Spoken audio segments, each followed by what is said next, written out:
हथ रैयत हा हथ फरदा हा तवज्जो करे भाई हथ रैयत आ हथ फरदा हा हथ चाया ढेर निगो हो गई वत के होया गांव दसन तू बहरे चलो जो हो गई वो तो सो हो गई वो मेरा यकदम ढौण बुलंदियां तू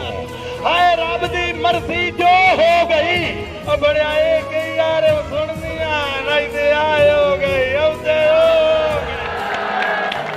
ए आए दे हमरे को रख मेरे गाल सुन तेरा सर पे वांगू तितली दे कदी उस खोलते कदी उस खोलते तेरा सर पे वांगू तितली दे कदी उस खोलते कदी उस खोलते तेरी सोच तो सदके वक्ता दी कदी उस खोलते कदी उस खोलते बखाड़ा आ प्यार उड़ाया मंजर दा कदी उस खोलते कदी उस खोलते सोना टक्के टोकरी आई ताई विकदा बदला कदी उस बोलते कदी